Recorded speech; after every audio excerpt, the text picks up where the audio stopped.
So, in less than 3 weeks version 6.5 arrives, and this time we already have a pretty complete set of Primogem numbers on the table. And I know exactly why you care, because 6.5 is not just another patch.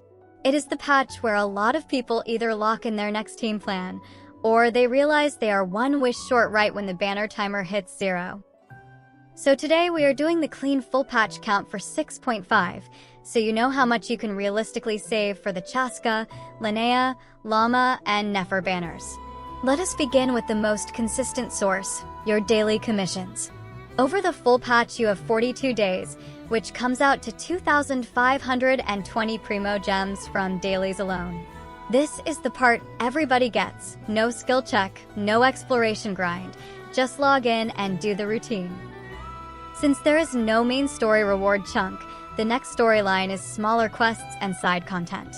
Right now, the estimate for other quests sits around 450 Primogems across the patch.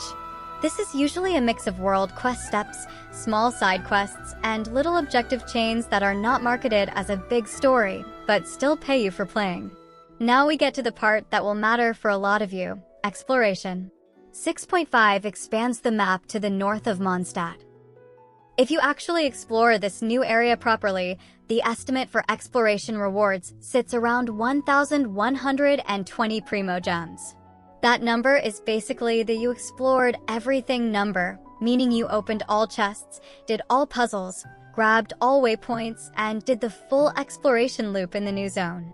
On top of the raw exploration, we also have an offering expansion tied to sigils you pick up while exploring. The estimate here is around 500 Primogems from turning those in during the patch. You also get 4 extra standard wishes from that system, which is nice, but I am not counting those in this video because they only work on the permanent banner. Still, if you are the type of player who likes building pity there over time, that is a real bonus in the background. Next up, the reset package. We get 1 Paimon shop reset during 6.5. That is 5 wishes of value, so 800 Primogems. We also get 1 Imaginarium Theater reset, which is 1,000 Primogems. Then we have Stygian Onslaught, which is another 450 Primogems. And this version includes 2 Spiral Abyss resets, so that is up to 1,600 Primogems if you can full clear both cycles. Even if you cannot, you almost never want to treat Abyss as 0.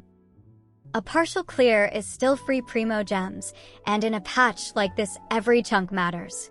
Now let us talk events, because this is where 6.5 tries to make up for the missing main story. The main event is estimated at around 850 Primogems. Then we have 2 smaller events at the usual 420 each, so 840 total from those. These smaller events are normally quick. A few days of tasks, some mini-games, maybe a combat trial, and you are done. And then there is an extra exploration piece that is not the Mondstadt expansion. Leaks describe another new area that is more like an other dimension zone, similar to how expansions like the Chasm were on a separate map. The estimate for exploring that zone is around 400 Primogems. So it is not a full region-sized payout, but it is still a nice extra bump that you do not want to ignore. Achievements in 6.5 are estimated at around 210 Primogems. Then we have Livestream and Code Money. The 6.6 livestream will happen during the second phase of 6.5. That is the usual timing. That livestream drops 3 codes worth 100 each, so 300 Primogems total. And on top of that, we usually get extra codes sprinkled around the version worth around 60 Primogems. I count that 60 as a healthy middle ground, because sometimes it is exactly 60, sometimes it is a little more, and sometimes people miss it because it is not shouted out in-game.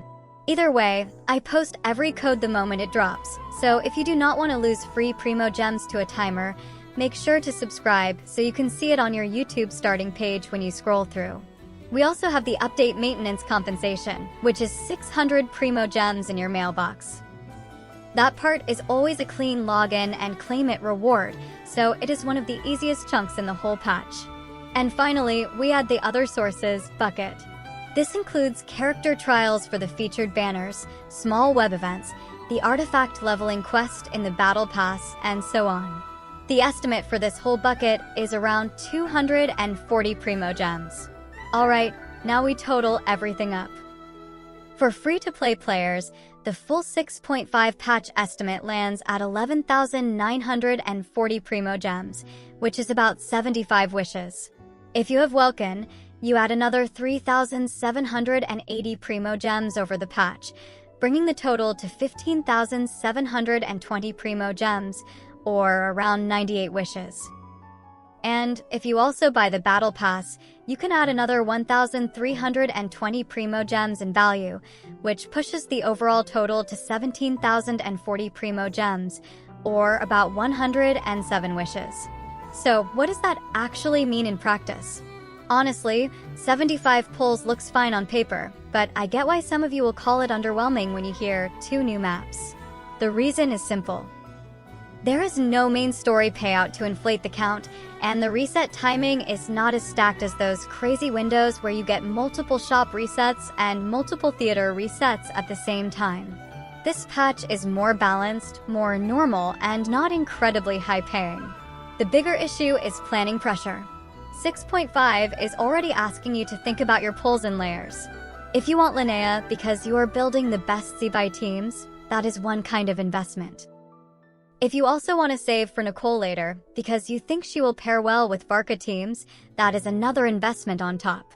And that is where this patch can start to feel tight.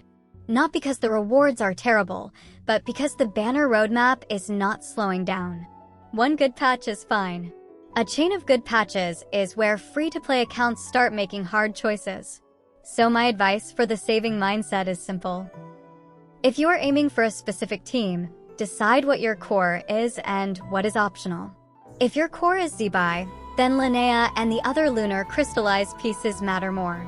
If your core is Nefer and Lauma, then you care more about lunar bloom structure and you can ignore some of the geo support talk.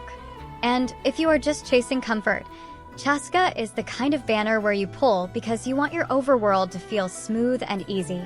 Different goals, different value. And one more thing before we wrap up. I will still do separate Phase 1 and Phase 2 Primogem videos for 6.5, just like always.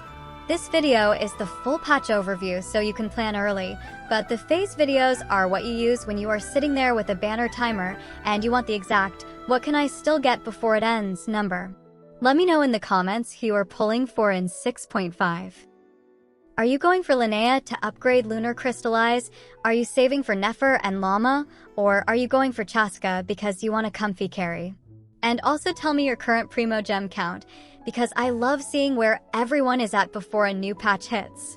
Thanks for watching, good luck with your saving, and I will see you in the next one.